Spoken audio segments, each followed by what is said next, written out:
dito. Mas sanay ako magsalita doon sa harap ng mga buhaya. Doon sa House of Representatives, madaming buhaya doon eh.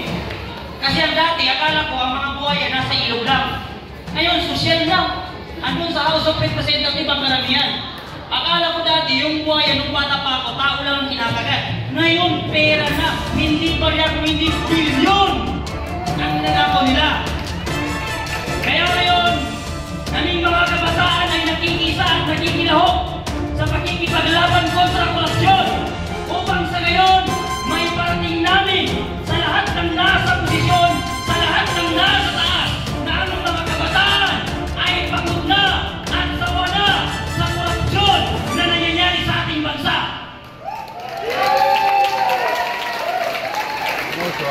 Nasa loob pa lang kami ng tiyan ng aming mga magulang. Nagbabayad na kami ng tax. Nagbabayad na ng buwis. Hanggang ngayon, lubog pa rin sa utang ang ating bansa. Lalo't ngayon na bangag ang nakaupo at namumuno sa atin. Ang presidente natin ngayon, mas makapal pa ang pagmumukha niya sa halong black at simento ng flood control. Kung hindi makapal ang mukha niya sa dinami-dami ng Pilipino at estudyante na lumalabas sa kalsada upang ipanawagan na Marcos resign, dapat bumaba na siya. Ang ating presidente puno ng fake news. Kaya nung pinatawag ako sa CIDG, sabi niya sa akin, kilala mo ba si Atty. Topacio? Sabi ko sa CIDG, oh, kilala ko yun. Sabi niya, saan mo nakilala? Sabi ko sa Facebook, sikat yun eh. Sumunod naman na sinabi niya, kilala mo ba si Atty. Vic Rodriguez? Sabi ko, yes sir, kilala ko rin. Saan mo nakilala? Siya ba ang organizer ng mga rally? Sabi ko, hindi sir. Nakilala ko lang sa Facebook, tumakbong senatorya mo nakaraan eh.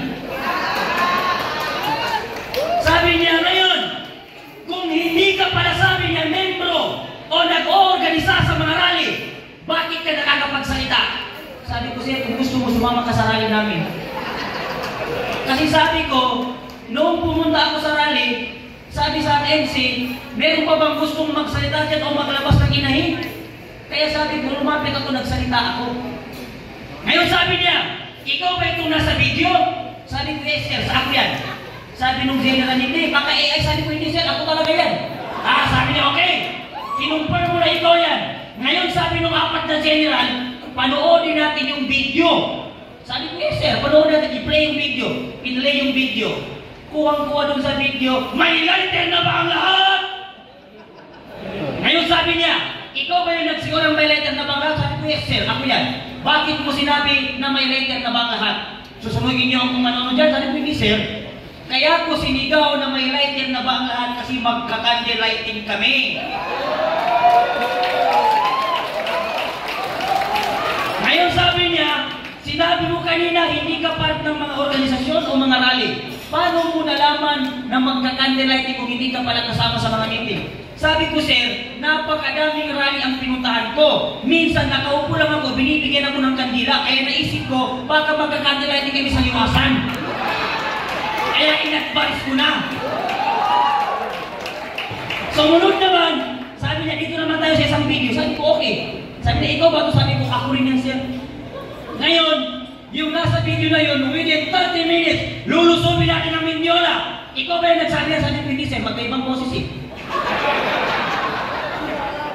Sabi niya, kung hindi ikaw yan, sino yan? Sabi ko, hindi ko alam, sir, kasi hindi ako nag-i-stay sa stage. Nandun ako sa sasakyan. Sabi niya, kayo ng sasakyan, sa'yo, sa organizer o private. Sabi ko, hindi, sir, tok-tok. Sabi niya, anong tok-tok? Sabi ko, yung tatlong time. Sabi niya, yun, hindi pupunta ang mga tok-tok doon kung walang organizer na nagbayad. Sabi ko, mali ka na naman, sir. Ang tok-tok na sinasabi ko, sabi ko, yung mga sira na nakaparada sa Liwasan Bonifacio, nagisilong ako, umuulan eh. Ngayon, 4 oras kami. 4 na oras kami sa loob ng CIDG, 4 na general ang nag-iimbestiga sa akin. Sinarado ang pinto. Lahat naka-close. Sabi niya ngayon, ibulong mo sa amin kung sino. Oo naman, pwede. Anong naging reaksyon mo? Anong naging ano mo nung pinadala ng subpina? Sabi ko, gago ka ba? Ikaw ang dahilan kung bakit ako pinasubira tapos tanungin mo ako.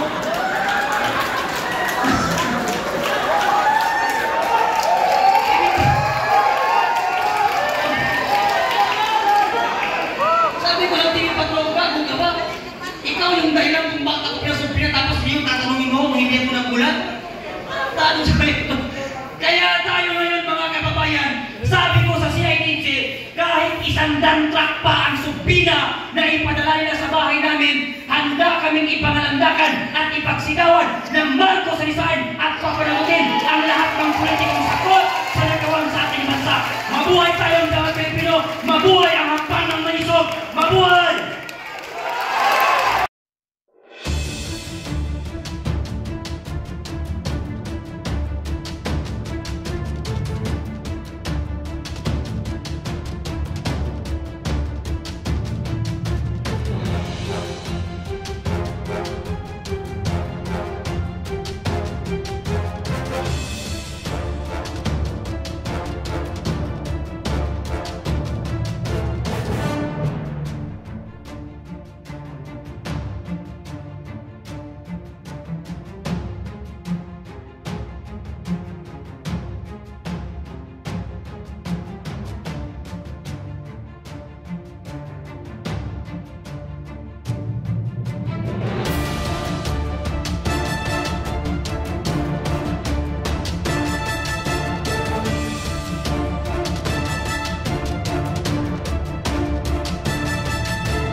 Sa ating bansa.